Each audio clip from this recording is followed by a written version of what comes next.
message was, it was written by a pastor. I went and did a discipleship. It was 6-week discipleship. And Pastor Alvin up north, and he wrote this message about defeating the war within.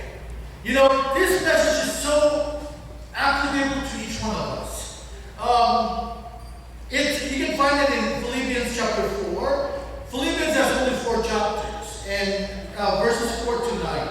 Rejoice in the Lord always. I will say it again, rejoice. Let your gentleness be evident to all. The Lord is near. Do not be anxious about anything, but in everything, in every situation, by prayer and petition, with thanksgiving, present your request to God, and the peace of God, which transcends all understanding, will guard your heart and your mind in Christ Jesus. Verse 8.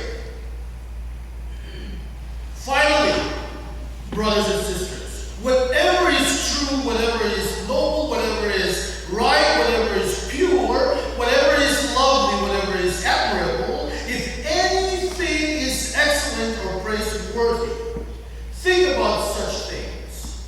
Whatever you have learned or received or heard from me or seen in me, put it into practice. Let me say it again. Put it into practice, and God of peace will be with you.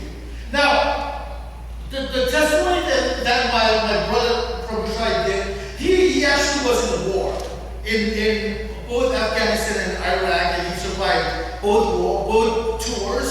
And he was sharing how fortunate he was, because some of his troops actually didn't make it, and it made him feel so special. But this is not the war that I want to talk to you about today. I want to talk to you about this war within. This war is just major battle. Some of us have already been in. If you haven't been in, you will be in some point or another.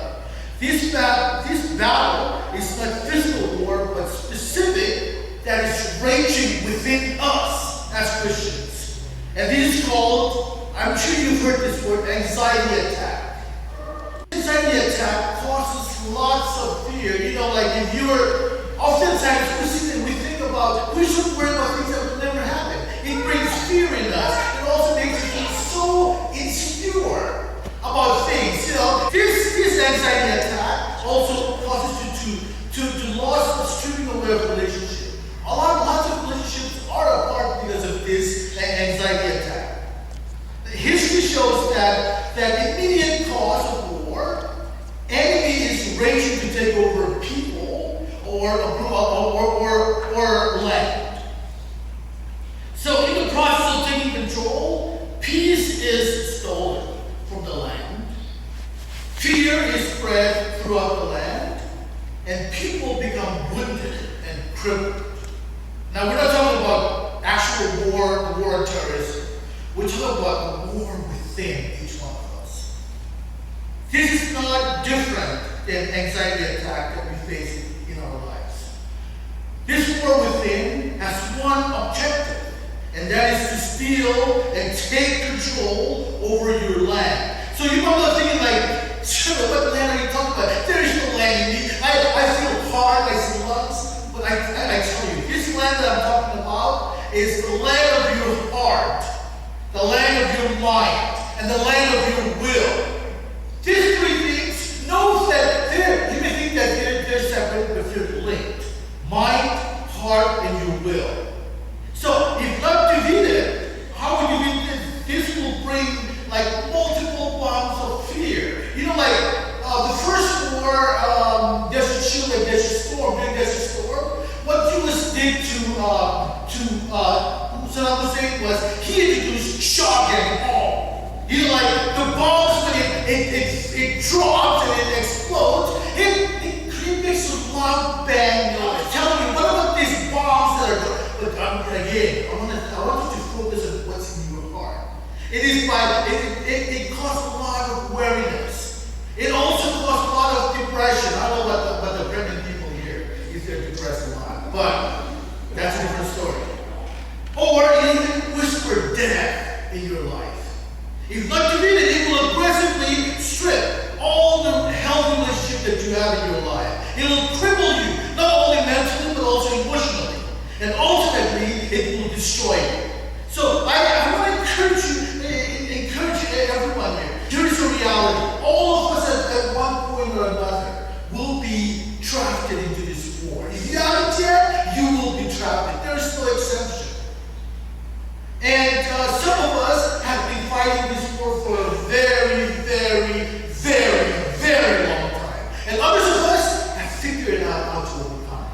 And this is what those who figured out did. They have learned to dodge the bullet of worry and depression. They have learned how to diffuse this bomb of fear because we're coming against anxiety attack.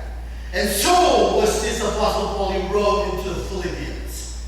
In this book, Paul teaches us how to defeat this war by being counterproductive, by living in an offense known as defense. We know that San Diego Chargers don't win by defense. As Christians, we don't need to be on defense all the time.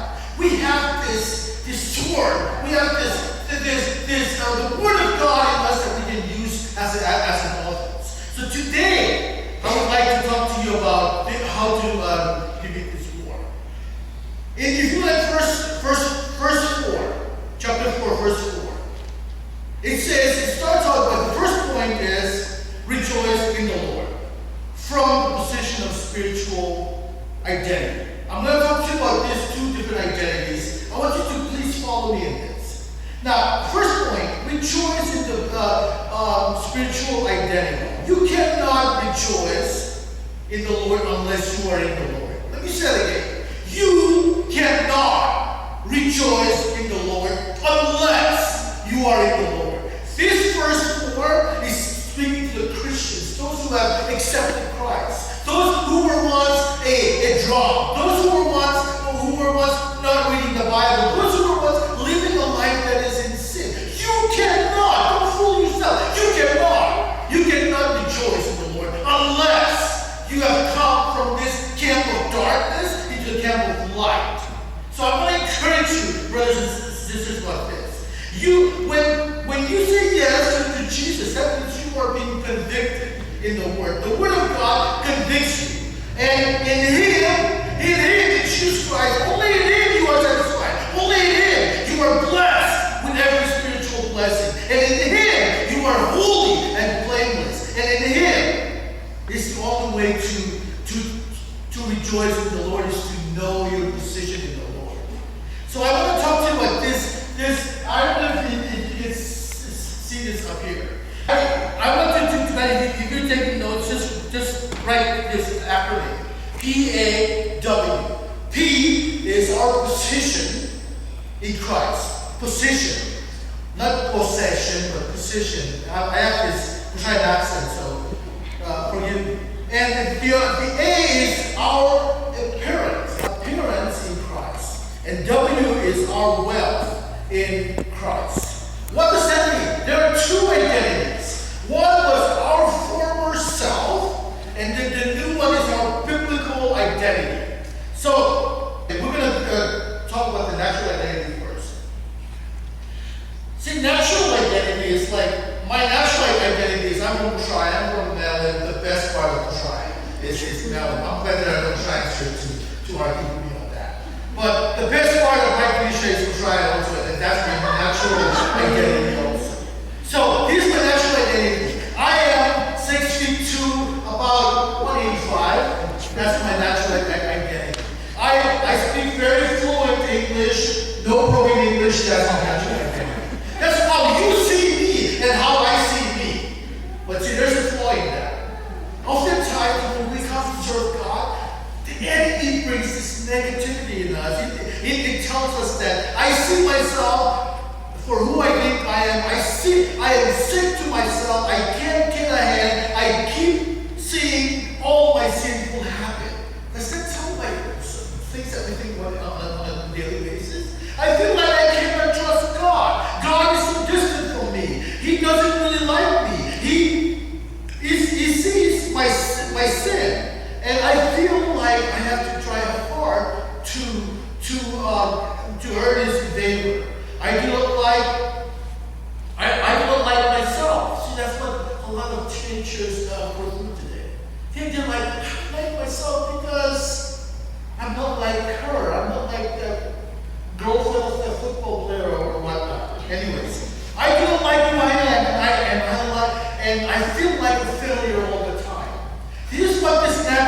identity does to us as Christians. And oftentimes, we think that we can bring this natural identity when we serve God. Right? You think that if you have money, okay, you can become a pastor. You think that if you have education, you think you can become a pastor or somebody in church. See, God doesn't look at our natural identity. He does, what he looks at is our spiritual identity. See, I enlarged this for you, especially to just kind of like look through it. I think you kind of got the idea of the difference between natural identity and spiritual identity. This is how God sees each one of you. Why? Call, position, appearance, and wealth. We are created in His image as our appearance. We are in a position where we're inheritance to His kingdom, and that is special. If you think that's special, you have to go back and read the Bible again, and you'll be like, what? Really? But anyways, spiritual identity, I see myself for who God says I am. See, standing up here, I'm telling you that of all people, I should not be standing here because my past life was worse than, I feel like it's worse than anybody else. But may God bless ministries like Mabusa. Thank you, brothers, Sazada, and Yuri, and your family, for your persistence. It's because of those things, we can stand there knowing that we have this spiritual identity. And I'm now experiencing the nature of God and His love towards me. His patience with me, He's gentle. He likes me. I give Him great pleasure, and I will always in His favor. I'm accepted. You can see it up there. I am His beloved child, and I like who I am, and I feel like a success. So that's going to give you what these two different identities are, and I'm going to be referring to these two identities throughout the rest of the message. We only have like a few more slides to go. So let's read verse 5. This is verse 5. Verse 5 talks about gentleness, right? Which leading us into the second point, which is pray out loud. You know, how many of you, don't raise your hand because you're going to make a fool of yourself. How many of you feel uncomfortable when you pray out loud? Yes. When I first started becoming a Christian, when I hear myself pray, it feels so weird that for some reason I feel like my voice is so ugly. And I'm like, is that really my voice? It's bouncing off the wall. And I'm like, what a scary thing about my voice. Since he's a singer and I'm kind of want to be like a singer. But, you know, those are two kind of, I bet you that's what's stopping us. But, you know, can you imagine if I came up here and Brother Sellers says, Sister, can you pray for Julie? Pray for, you know, things in her life. And I come up here and I go, okay, let's pray. You're looking at me, right? Is you ready for me to say something? Don't you? Yeah? Can you imagine that? If we don't voice our opinion, if we don't pray out loud, because see, when you pray out loud, people are blessed by it. Faith is by hearing, and hearing is hearing of the word of God. So when you pray for somebody else is blessed. Now, picture yourself. Gary and Max can't yet, but you guys can assume, imagine. Picture yourself, your teenage boy come up to you, and he did something very wrong, right? And he comes up to you and he goes, picture that, Dad. And my elder sitting over here waiting. Dad, he's silent and said, I'm so sorry, Dad. I'd be like, what are you going to say? What? Or if he does something wrong, and I say, go apologize to Chelsea. He goes and he goes, where are you going?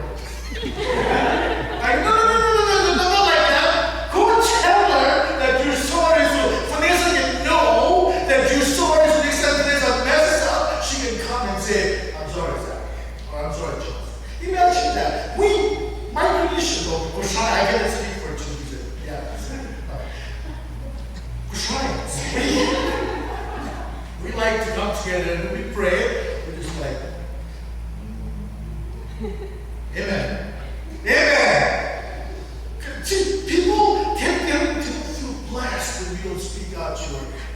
your prayer. And that's what this verse is reminding us, that we have to pray. And if you do not know how to pray, all that you gotta do is open the Bible and you go to John 3:16, and John 3:16 says, "For God's ultimate that gives you everlasting life." And you can say, "Lord God, thank you for your Son Jesus Christ, who died for me, who died for my wife, that we all can have eternal life in Jesus' name. Amen." That's a prayer. Or you can pray John 4:4. He that is greater lives in me is greater than he who lives in the world. Amen. We don't have to come up here and pray the whole mountain. You can start out, just practice. The more practice you do, the better off you're gonna be. Don't worry about what you're gonna say, because the Bible says that in that hour, the Holy Spirit will put words in your mouth. Now, leading us to verse 6. Do not be anxious. Do not be anxious about anything, but every situation in prayer and repetition with thanksgiving. And when we pray, we have to learn to pour out our what we want to ask God. Pour it out. Don't hold anything back. See, if you want, just make a note. Mark chapter 4, verse 13. This is the parable of the sower, right? There are three elements. One was the seed fell in the rocky places. Two is the seed fell in the fertile soil along thorns and weeds. Element number three is it fell in a fertile soil. So I'm not going to worry about getting into that. I'm going to focus on the one that the seed fell in the soil will where there are thorns also. See, the Word of God, when it's planted, this worry is this thorn that will choke the Word of God. Worry chokes the Word of God. Worry steals from it being fruitful. And Jesus is saying that if you do not understand this parable, how can you understand the rest? Now let me tell you something. Let me remind you something in case you forgot. That not everybody can understand the Bible. Not everybody. Only those who pursue it, God will open. So if I told you first to read, you may not understand. So what you do is you ask God to open that up to you. See, even Jesus talks about in Matthew 6 verse 25 that do not worry about life. Do not worry about anything. Jesus said it. So one would say, well, that's okay because Jesus is God, man, Son of God. He can say it. Certainly, who are you to say it? You're just a little puny little man. Who do you think you are to say that for me not to worry about it? But see, I tell you something, that Apostle Paul puts it in perspective on how not to worry in verse 6. But in every situation, by prayer, supplication, with thanksgiving. We are to call out our prayers so others can hear. Disciples came to Jesus after he did all the teaching, all the miracles. And they asked Jesus, Master, teach us how to pray. Now, do you remember what Jesus said? Did Jesus say, you know what? We're buddies, and I'm the Son of God. Don't worry about praying. God knows what's in your heart. Is that what Jesus said? Of course not. Or did Jesus say, you know what? Don't worry. Just think about it. Is that what Jesus said? No, that's not what he said. He said, when you pray, say, Father in heaven. So when we pray, let's learn to say out loud our prayers. It's very, very, very important. Jesus said that when you pray, say our fathers, confess your needs. Go to God when you pray, go to Him and really pour your heart out and say, Lord God, help me please, because I'm suffering this relationship that I have with so-and-so. I need financial breakthrough in my life. And God wants you to. God already knows what's in your heart, but He wants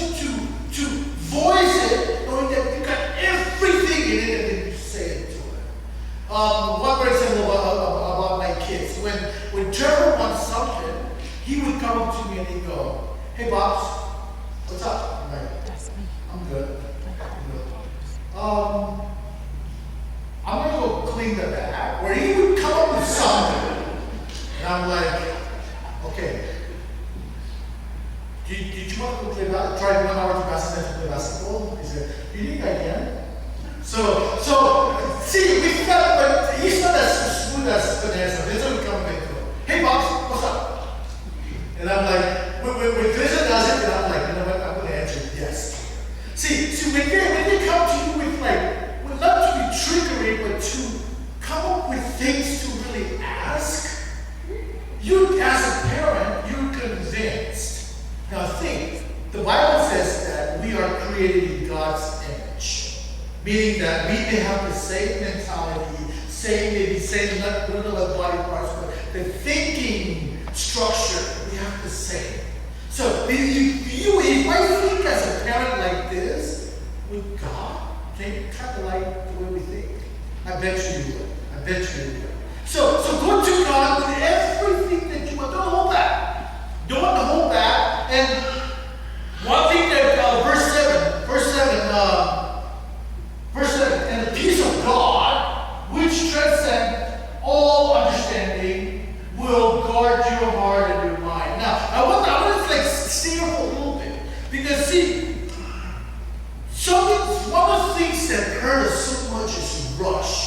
In micronations, we have this thing about laid back. We're so kicked back in everything that we do. We show up in church when we want, but when it's time to work, we have to like, hey, I gotta be up, I'm gonna be up. But when it comes to church, we're like, it's okay, because they're gonna wait for us. We'll show up. They never start on time. It's okay, we'll wait. But see, but then when it comes to work, we act differently. That's why I think that we're fake in a sense. I think that we're faking this thing about migration time. Because otherwise, all of you would have been fired by now. See, 2 weeks ago, my wife was out for a week. So I had to travel Chelsea and Zach from Ontario to Pasadena. That's like an hour and a half drive to work. So I wake up in the morning and I go, "Hey guys, hurry up, we gotta go. Of course, I can open the door and tell Zach that I can't wait to Chelsea because she's a teenager. So I would just yell from this side, I'm like, "Hurry up guys, we gotta go. And then they would go, okay, I'm hurrying, but the water's still running. Okay, I'm hurrying. And it brought me back to my military days where I would be like, I wish that they could do this thing called Navy shower. Navy, guess what a Navy shower, right? Navy shower, you jump in the water, you go in and you come out, and that's a shower. So oftentimes, I wish that they could do it, but at the same time, because I'm Russian, something came during this time I was supposed to do this discipleship class. As I was rushing them, something came to me that, you know what, I'm ruining their days. I'm ruining the beginning of their days because it's not like the one is going to be faster. It's not like, so I learned to go and start doing prayer, do my devotions during this time and just let it be. Let them save their, Zach takes his 5-minute shower, Chelsea does 15 minutes, however long that is. When they're done, they're done. But see, I find myself at more control of things. And I feel more positive when I eliminate this rush in my life. So I'm sharing you with this because this thing will cause you not to experience the peace of God. Remember that, it says right here, peace of God transcends all understanding. This is human understanding. Peace of God is right here. So if we're writing up here, all of those things should not bother any of us. And the studies, we're almost done. The study shows that mind and emotions are linked. Mind, and where's emotion? I guess it's somewhere here, right? Mind and emotion. Now, whatever that you put in your ears or you see in your eyes, you feed your mind. You feed your mind, and that formulates what type of emotion you have. So, if you're a negative person, that means you watch too much news. That means you watch too much TV. Because the news channels, I watch news, but I control it. When I'm just saying, the news shows without the news, without reporting anything negative, they're not a business. Think about it. I heard like 20 years ago, there wasn't 24-hour news network. Now there is. And why? Because they're reporting more negative things in the world. When we were up in Reno, me and Levon, we prayed throughout the night, and then in the morning we prayed, and then we went and turned on the TV at the lounge. And just watching the TV made me feel so depressed. So what we feed our minds determine what type of emotions that we have. See, the Bible says in Proverbs 23:7, so if a man thinketh, so is he. Whatever that you think, you become who you are. So there's this thing about you think yourself of things up here. They remain up here as head knowledge. There's no wisdom in it yet. You leave it up here and then you start allowing it to transform your life, to become who you are. When you transform your life, that becomes wisdom. So you allow the head knowledge to come down to your heart and transform you. And that will lead us to point number 3. Point number 3 is to think right from the position of spiritual identity. So again, I want to bring up our natural identity. Our natural identity reminds us of our negative things, our sins, our brokenness, our failure, our past life, our impure thoughts. But see, I want to tell you something that Ephesians 1:5, it says that God takes us with pleasure and will. Think about this thing. Go to Ephesians 1:5. Read the last part where God takes us with pleasure and will. With pleasure. He accepts us. You know, like in the Old Testament times, this same God who accepts us with pleasure and will, he only speaks to human beings. The high priest once a year, every 6 months. He doesn't speak to anybody else. And that's what would make you and I to be like, give me the God that says that if I'm present, you cannot see because if you see, you die. The same God, he accepts you and I with pleasure. You know, over 10, 15 years ago, when my life was still kind of, thank you. When my life was still kind of, does this show up here? Okay. 15 years ago, when I was kind of outside, you know, like brothers Seth, we used to live in Arizona, and they really wanted me to take my wife and Trevor at the time too. But it came 15 years ago because I said it's 21. So it's kind of like no, she's 19. Okay. So it came 15 years ago. So anyways, the point I'm trying to say is, he gave us his car because I either had car problems or didn't have a car. Anyways, they gave us their car to drive to Pasadena with pleasure, with will. So why? So we can hear the word of God. Think about that. That's human level. But God, the omniscient God, the God who's present everywhere, the God of love, God of power, he accepts you and I with pleasure. Not only pleasure, but with will. Last example that will close. We moved to Ontario about a year now. There's a trailer in the back, and there are boxes in it. And I tell Trevor, can you empty that trailer? He goes, yes, Dad.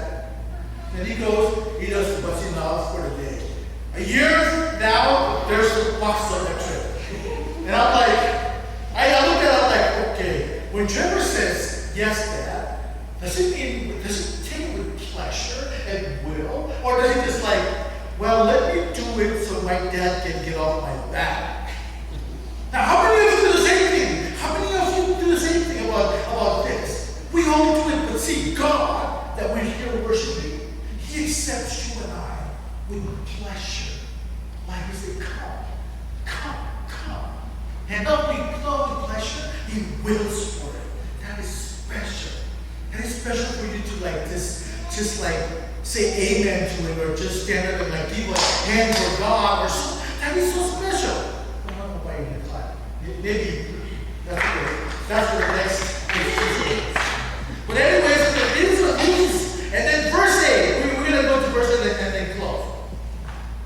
The word of God is whatever is true. The word of God is whatever is true. If I look at brothers and sisters, whatever is true, whatever is noble, whatever is right, whatever is pure, whatever is lovely, whatever is admirable, you can see it up there. See, so I translated my own way of saying this. I would say, I would replace whatever with the word of God. And I'm going to say, word of God is true. Word of God is good for you. Word of God keeps you out of trouble. Word of God is clean, it's lovely, and it brings joy. It brings nice things to you. And it's worthy for praises. And it's anything that is good to mankind. You can change it the way that you understand this. So, see, Paul was sort of writing to the Philippians. And you can change it to really understand this. So what do you have to do? You have to start meditating on the Word of God. Meditate. Meditate. Don't meditate like the Buddhism where they say they empty out themselves. The Christian way of meditation is we fill in ourselves with the Word of God and we meditate upon it until it sinks down into us to make understanding of it through the power of the Holy Spirit. And the Word of God when it's right, and it exposes shame in our lives. And then the last point. I'm sure you've seen this somewhere. You just gotta do it. What do you have to do? Start rejoicing in the Lord, praying out loud to you and be blessed, and start thinking right. Start doing it right. It's very, very important that you do all the above, for you to experience it. I put this verse up here because it's in the passage, but I'm leading you somewhere. I'm leading you somewhere about doing it. Just start doing these 3 points, and the 4th point will allow you to get to this part of this passage. I rejoice greatly in the Lord, and at last you renewed, you concerned for me. Indeed, you were concerned, but you had no opportunity to show it. I am not saying this because I am in need, for I have learned to be content whatever circumstances. First of all, I know what it is to be in need, and I know what it is to be to have plenty. I have learned the secret of being content in every situation. Whether you're well fed or hungry, whether you're living in plenty or want. And then the first 13. Verse 13, everyone talks about this verse. We think that it's that easy, that all things are possible. But see, yes, it's true. But there is a preparation leading up to, I can do all things.